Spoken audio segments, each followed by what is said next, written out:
Hello there. My name is Shelby Stokes. Welcome to the Nonprofit Network. Kelly Schenfeld. Hey gang, Polly here. Good afternoon. Good to see you. That is right. We are a group of fundraising enthusiasts who love raising money for nonprofit communities, and it is May. We have made it to May. So busy. So blessed. Put her in sixth gear. Go. Blessed to be stressed, baby. Hey, I like that. Yeah. That needs to go on a shirt. There you go. Patent pending. Patent pending. Probably out there. Dang it. Probably out there. Well, yeah. So before we turn the cameras on, we were talking about doubling items and stuff of that nature, which is quite an art at times and kind of causes some stress other times. It can. So, yeah. It definitely can. I mean, it can be a conversation to have. Yeah. Especially when somebody says, I want both of them. Yeah. And then the other person goes, well, I don't care because I want one of them too. Yeah, We've been selling two of these for years. Yeah. Or you have a potential to double something and you got no bids in the crowd on the first one. Sell two of them. I couldn't sell one of them. Leave me alone. Couldn't do it, man. Couldn't do it. But, so as we're right in the thick of the season, we are swimming with auction conversations, strategy, and fundraising, and figuring out how best to move forward in terms of fundraising events. Today, we want to talk about, best practices. We want to talk about, some of our teammates. We've seen some experiences in the room where we feel like we could just be doing a little bit better. Right. And I think it's a good reminder to kind of just cross-check, kind of like talk a little bit about expectation. There's nobody that's listening to this podcast that really comes to mind, but I think that there are ways that we can improve as a team. I learned from my father long ago that there is always a better way to do something. And by that, I mean you go in and you make your best choices, you put in your best effort, but you'll forever look back at that happening and think, how can I do this better? And that's something that I kind of take seriously, but I think it's something that we all talk about, especially when strategizing on how best to execute a fundraising style event, whether it be a double or the different pieces that are coming together. You're constantly trying to do better. So I think what we kind of want to talk about today is when you're going into these rooms, try to do the best you can for the customer. Whatever you think the customer could use or appreciate with your ability to kind of make things go well is kind of how you should execute, in my opinion. Yeah, and numbers isn't always what separates it. So, if you have a really great auction, let's say, they could still be displeased with how the auction went. But if you have those tools that you did during the auction, recording the fund in need, recording it in your catalog, making sure everything went smoothly, they'll look to that and say, wow, this team really cared, and I want to have them back. I think it's important to remember too, and this is I think it's important to remember that every auction that you do as an auctioneer and a bid spotter, you are trying to win that customer for the next year. So what can you do for that customer that wants them to bring you back? Every single auction that you do as a ringman or auctioneer, you are interviewing, in essence, for next year. And that's how Stokes Auction Group has kept our business going. We've never spent any money really on marketing. Yeah. It's always been word of mouth. And I believe, this is just my opinion, that this is what separates us from other people. In that when we do go in, we are making sure that it goes smooth. We are doing a fund in need. We are keeping a catalog, because how many calls do you get on a Monday morning that says, who bought item number 5? Not as many as we used to. Not as many as we used to, but we've gotten them, and we'll get more. Yeah. But so it's important to be able to have that book or that fund in need. Well, we had 5 at $10,000, and these are the bidder numbers that I have. And I would argue those calls have dropped because we have put systems in place and taught individuals what to look for. Whether they be staff of organization or volunteers helping the nonprofit that night. Essentially what we're doing is we're trying to set up systems where stuff doesn't fall through the cracks, which goes back to, what can I do as an individual to set this organization up for success? Yeah. Do you think that we can get soft on that, though? Do you think that sometimes, you get in there and you get going and it's mass chaos in the beginning, and then these are things that just are forgotten, or forgotten? I would push against forgotten. because I think that there are certain like baseline things that we can all agree, like, yeah, that should be happening. But I also think like part of us, the struggle with live events is there's only so many items you can control. Right. There's only so many things. Like I know in my heart of hearts that I should go and I should hit every item on this checklist. But if I don't have the opportunity to address every one of those items, then I am literally taking the top priorities and prioritizing what I should be attacking and knocking off the list. Which means I might not get to the 32nd thing on the list. Yeah. You know what I mean? Maybe I don't have the time to review every recording sheet, which is normally like top of the list. That's not one to leave off the list, by the way. Well, maybe that's what we should discuss. Or what are the top 10 things? Oh boy, we're gonna make a top 10 list. People How many love times? lists. Yeah. People love lists, but you Okay. know what? What are Let's the top? do that. Let's do that next week. Okay. The top 10 things. Not to forget. Put that on my I love list of stuff I researched this week. Did you? Creating a top 10 list. Perfect. Yes, love that. We're mind melding. Yes. Yeah.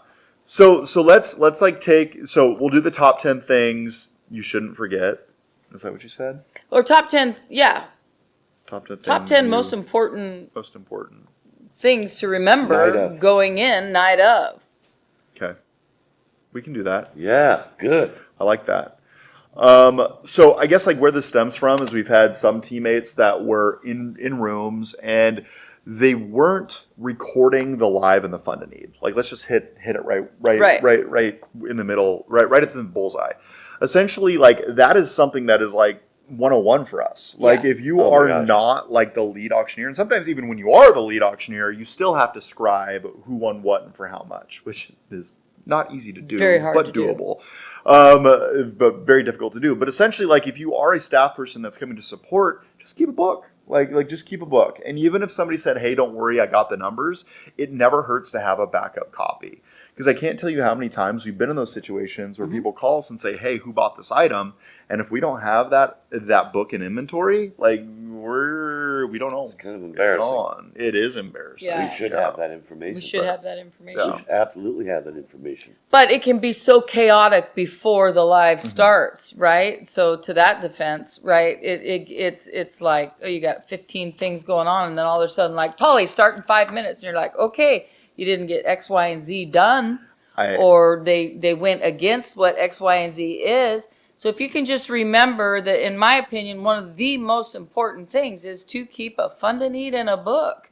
And yes, spot bids. Yes, make your auctioneer, make it smooth for them. But as a bid spotter, your top thing should be keeping a book and a fund to need. Even if your auctioneer says don't worry about it. Because if your auctioneer comes to you and they had a rough fund to need, they may say, how many did we have at $5,000, you know? Yeah. And you want to be able to be there and say, well, I kept a fund to need, here it is. Yeah, I had that this weekend. I needed like both of my fun and needs were not the home runs that we were hoping for, Right. and both nights I needed numbers immediately, Yeah. so I could go out and like actually try to either go back to the well, we call it. Right. In other words, you're asking for money and you're trying to close the gap to get to a certain denomination. So if you're looking for $100,000 in our scenario, we had squeezed out about 92. And, we could back have to gone that back and well. asked for $8,000. Yeah. Did you? I did not. He didn't know. Okay. Well, I knew, but I did not. On Friday, I chose not to. And part of the reason is because there was a lot of shifting pieces between last year's event and this year's event. And a lot of that had to do with change in leadership. It also had to do with down in regards to the number of people. And I also think the people we had in the room did not have the same strength financially as the players Gotcha. last year. So therefore, our goal was where it was last year, but in reality, we didn't really come in at that high, lofty goal. So we then get into the donation portion of the night, and we set up a matching opportunity at one of these levels. And I am pushing to get 10 families at a certain level, and I could not do it. And you're working. I worked it longer than I should have, and I got to 7, and I was out of gas. And that's so it. I was done, and then I went through the rest of the levels, and then I saw that delta between $10,000, and I just thought we've already overstayed our welcome. And that is that could be another podcast in itself. Mm-hmm. That discussion with our auction team. How to know when you should try to go back. And that's a reasonable indicator for you, was because you struggled to get 10 people at $1,000. Right. Right? And especially if it's 10 people at $1,000. Yeah, and it was 10 at 25. It was 10 10 what I at was shooting 25. for. Yeah. So then if you're trying to make a decision that, okay, after all the levels are done, can I go back and get $8,000 more dollars? I was begging. Based on what you Yeah. went through Yeah, you have to, if you're, 60 seconds ago? And I would argue no. Yeah, Yeah. I would argue no. No. If Yeah. I couldn't pull it out of them at 2,500, and now I'm trying to close a gap of 10, I need to go back and get 4 more. And like that wasn't happening then, and it's probably gonna happen now. at that Right? point, you're It's the just going to right piss decision. people off too. You're going to piss people off. And we were close. We and were on you the don't edge wanna this do weekend. that. I normally don't get to the edge. I'm a softer heart, if you will. Like I'll ask, and if people say no, I'm okay moving on. I'm quick to move on. I don't overstay my welcome, and I did this weekend. Just And I'm proud of it. right? I mean, not because of lack of effort, customer. Lack of effort. Yeah, I mean, that could be a really solid topic too. Yeah. For yeah, not even veteran guys. We don't talk a lot about that. right. All we say is, well, I went back to the well and got it, or well, I went back to the well and failed. But we don't really get into the dynamics of why you made that decision to try, or why you made that decision not to try. Another reason why, whether you are instructed to by your auctioneer or not, another reason to keep a fund of need and a running total. And it's not that hard.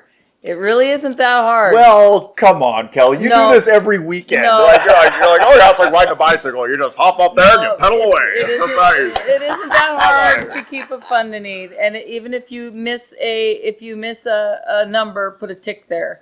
But, don't just tick the whole way. I have dyscalculia. It's very hard. Yeah, well, it can be for some people. However, that being said, if you've got a ringman that has got that, you might want to think about it, We all got one of these. We all got one of It's those. got the little calculator on it.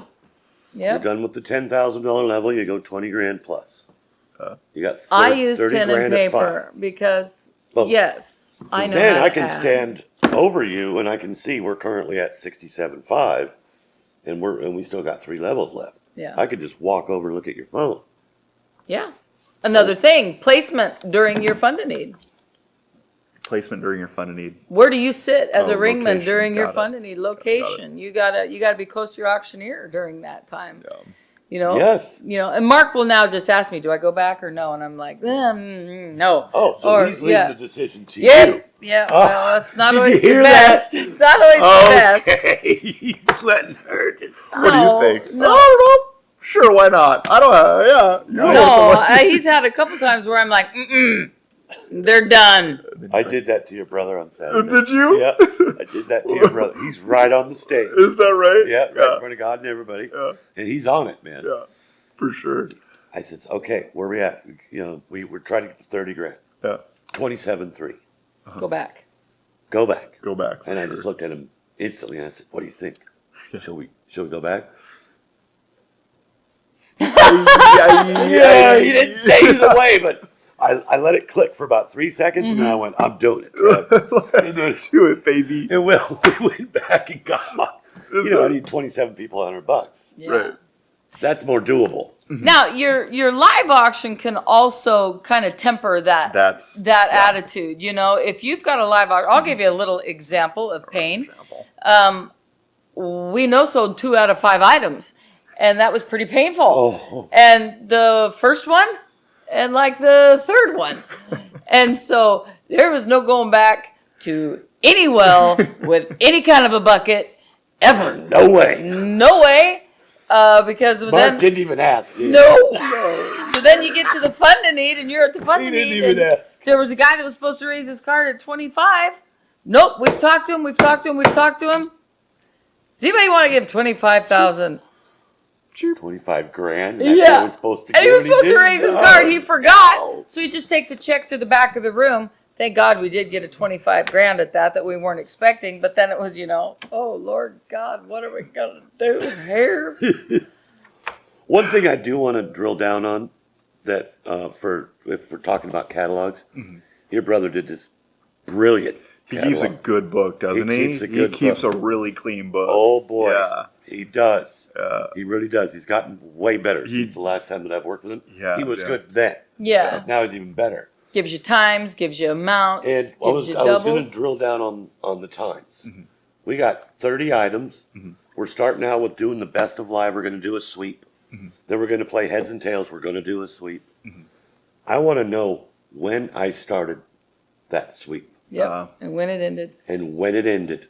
Now you don't have to tell me when the sweep ended, Right. but tell me when the drawing ended. Right.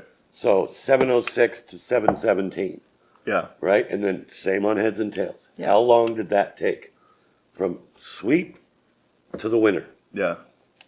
And That's a every good call. page. Item 2 in this auction. Yeah. This auction is 50% class projects. And they bring 450 to 1750 Gotcha. is the range every year. The second item of this auction was the 8th grade beaded cross thing that 8th graders did. Beautiful. $6,800. Oh, wow. And I started this thing at $100. It's the second item, right? I'm still getting the feel of the audience. You got the feel right there, didn't you? And I jumped it up Whoops. to 200s. I jumped it up to 250s, but it still must have taken me 8 minutes to sell this. Yeah. Wow. Yeah. And he didn't do it, but Right. if it would have been helpful for me to know exactly how long it took me to sell that. I was curious. I was trying to remember in my head. Yeah. But times. Yeah. Even Times on your are fund very, need. very important. Yes. Your fund to need, you gotta write down the time that he actually, the first part of the fund to need, because typically in a lot of fund to needs, there's a video, then there's a speaker. Sometimes there's another speaker, so you just gotta put, what time did it start? What time did the video end? What time did this first speaker end? What time did the second Yeah. speaker Yes. end? What time did the ask end? Because then your auctioneer can look at it and say, wow, I took 4 minutes for that ask. But, I had 8 minutes in the stuff before it, so that's not terrible. Yeah. But if your ask has taken 12 minutes and you had 4 minutes, and your numbers aren't there.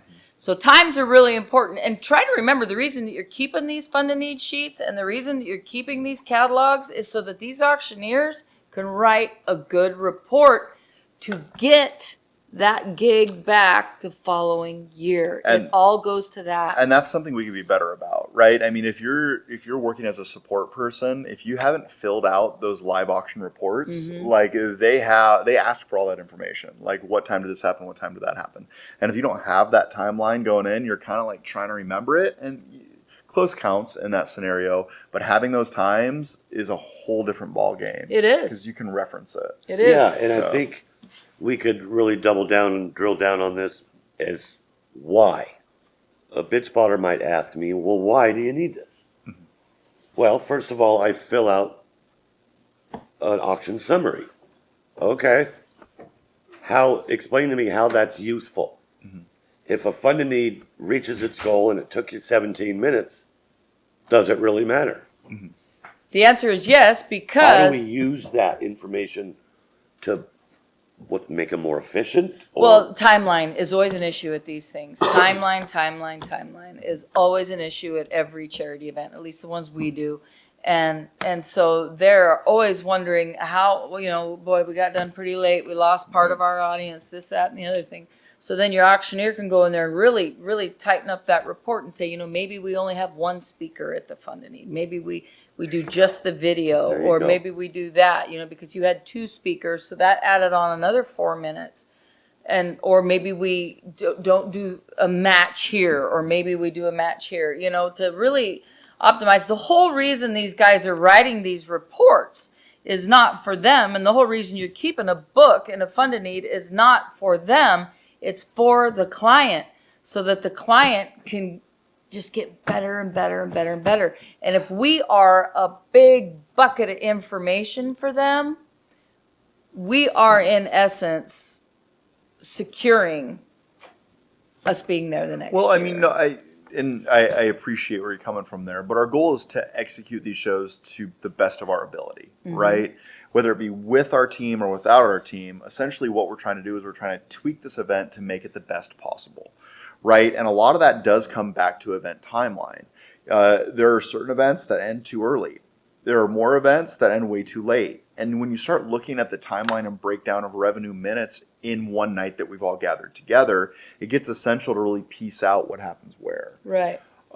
So it's really a coaching tool for our consulting team to say, here's what we could do, here's how we could freshen up, here's what we could change within your timeline to make it make sense. I think another important time to keep, and then I know we're running a little long, but another important time to keep in your catalog is when the silent closes, because that can really push a night forward or draw it back. And if you're putting in your book, silent is, you'll see it. Ask your auctioneer to show you the run of show, if there is one, and what time is the silent going to close. Then you can write in your catalog, silent closed. It was scheduled close, let's say at 7:30, silent closed at 8:05. So then your auctioneer can look at that and say, wow, that silent closing, did that help us? Did that hurt us? Did it close during the fund a need? Did it close before the fund a need? Did it close the next day? Yeah. When did it close? And how many closings were there? 1 closing, 2 closings, 3 closings. I keep all those times in the catalog. I have never regretted writing down the time. Ever. No. Ever. Not once. And I remember when I was bid spotting primarily, essentially what I got to do at the end of, before I started transitioning to an auctioneer, is anytime I'd flip a page in that catalog, Time. I'd write down time. And it would just be muscle memory. Flip the page, write the time. Flip the page, write the time. Sometime to the point where I had times on every item, which seemed like overkill. But at the same time, at the same occurrence, I looked back and it wasn't an issue. I still had that to reference. Well, because let's say you get this repeat item every year, and this item is not generating good revenue, and it's taking you 7 minutes to sell it every year, you can say to the organization, well, here we've got this, and a long amount of time is not always the $6,800 That's a deal. really good example, because we put this to bed for a year or two. Mm-hmm. The 3 parking places or the 2 parking spots that takes 12 minutes to sell, and everybody knows there's 2 of them. Yeah. Yep. Yeah. But let's put it to bed for a while. Yeah, and I know we talked about discussing doubles. Do you want to hop into that? Okay. Should we do that? What happens? What do you do if this happens? Okay. Let's do a little segment. Okay. A little fun segment. What do you do if? What do you do if you've got a double, and the audience knows it's a double? Let's say it's a Chick-fil-A van is going to come to your classroom and feed all the kids, and all the kids love Chick-fil-A. They have Chick-fil-A vans? Yeah, Chick-fil-A will do that. I'll be damned. Yeah. And the audience knows this is like the 3rd or 4th year we've been selling this. We know they've got 2 of them to sell. So you got 2 people, boom, boom, boom, boom, boom, boom, boom. The weakest bidder stops. This is example 1. And the other person bids another $250. Okay, let's say you're at $2,500. This guy quit at $2,250. This one hits at $2,500. Right? Mm-hmm. Stop the auction. Blah blah blah blah blah. Sir, would you be willing to match that bid at 25, and I can sell you one too? And he stood up. This actually happened to me. And he stood up and he said, I want 25, but I want both of them. What do you do? You didn't say sold. No. Right? You didn't say sold. No. What you I would didn't. do is I would say, okay, now this bidder wants both of them, and then go back to my second place bidder and say, would you like to outbid him at $2,750? Yeah, Give how him the bad does opportunity he want to jump both? it back, knowing now that the demand has or the supply has changed. That's Exactly what I did. Is that right? He said no. Great minds think alike. Yeah. She said no, I don't. She said no. Okay. Yes. Perfect. Yeah. That saved you. So Aaron Paripa goes over to this guy Yeah. and basically told him, sir, that's not the way it works. Oh no. In the meantime, the chair, Beth, ran around to the donor and got a 3rd one. Nice. It just pennies from heaven. Gotta love that. But Aaron goes, so that's not how doubles work. He backed off. Yeah. And he didn't push the issue. Yeah. But I just thought it was Yeah, boy. did you really say that? He goes, yeah, that's what I told you. So I had something similar play out this weekend. It was on Saturday, longtime Catholic school that I've helped. and that I partnered with, and essentially they have an item that has doubled for years and years and years. And I've basically told them, I think you should hold back on doubling this package because they know the double's coming. Mm-hmm. So I got to that level, $4,000, 42.5. Oh, I know you're going to sell another one. Oh, I don't know, sir. $4,000, 42.5. Let's call this chance. And I dropped the hammer at $4,000 and I moved on. And I don't know if that was the right decision, to be honest with you. Really? But it's the decision I made. Yeah. Well, I didn't catch any heat for it. no, and you know what though? You just brought up the value of that for the following year. However, I would hope so. That's my intent, right? that is your intent because That's you my intent. always Yeah. have to think at the auctions, not just night of, next year. Yeah. We are always interviewing. We are always building. We are always looking to next year and how can we better and make more money next year for the organization.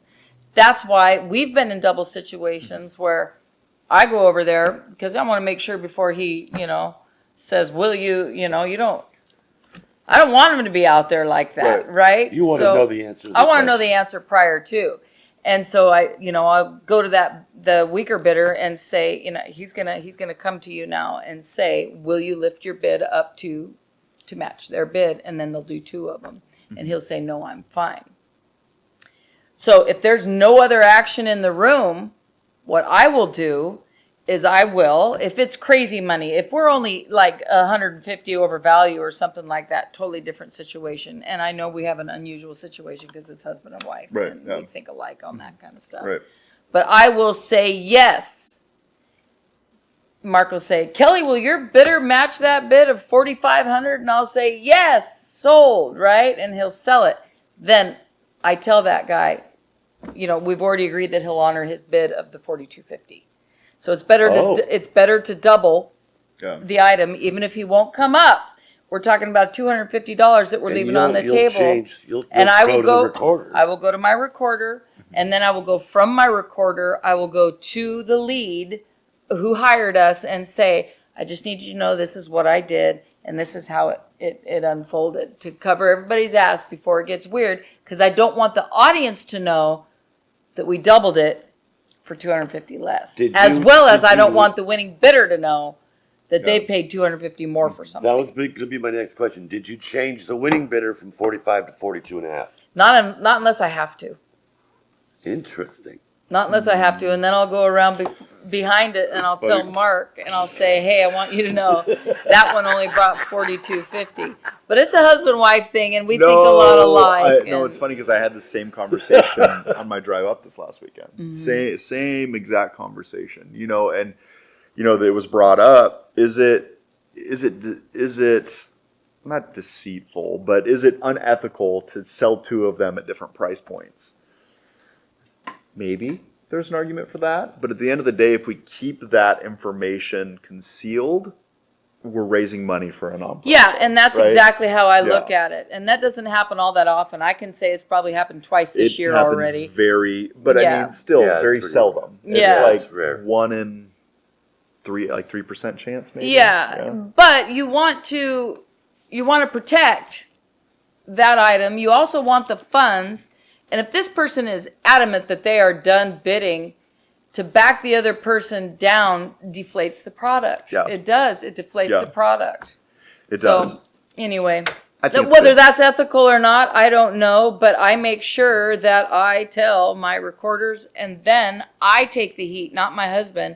I take the heat because my husband will say $4,500. He doesn't know that I'm communicating with my backup bidder. Oh, yeah. But if I got a stern no, then I'm going to do it. Yeah. Okay. And there's probably a huge argument for why I shouldn't do that. But I am of the... I mean, I don't know. I mean, I think the differing in prices, I think you're going to have a rare individual be upset about that. Me too. I do. Now that still it feels weird to the crowd. I think ultimately that's why you don't crowd say it feels to the weird crowd. about it. Yeah, you don't I think say it to the feels crowd. weird about it. But Interesting. But if it's only an item that's like $2,500 and we're selling it for $2,750 and the value is $2,500 and that guy doesn't want to come up, then we're selling one. But if it's a $2,500 item and I'm up to $4,500, I'm going to sell that. so interesting. Well, Why is that so interesting? I don't know. I think it's interesting because like I think it's a very specific dynamic that plays out from time to time. But I honestly don't think anyone is going to be upset with the change of value. I really don't. And Yeah. if you're going behind, I mean, it's not a best practices, but No. you are here in a situation Mm-hmm. that this is a situation where your backup bidder is not just Joe Blow either, right? I mean, there's all kinds of things that are going along when you're willing to do that, or when I was willing to do that, and it's either somebody that's donated something else at the evening, somebody that we know is going to give us 25 grand. Yeah. You got to soften that up a little bit, but. And then I have to remember to tell my husband too. Hey, by the way, we didn't sell it. And he's like, Take okay, that cool. off the payroll. Take it off. Yeah. For sure, right? Sure. Flat fee? Okay, doesn't matter. Yeah.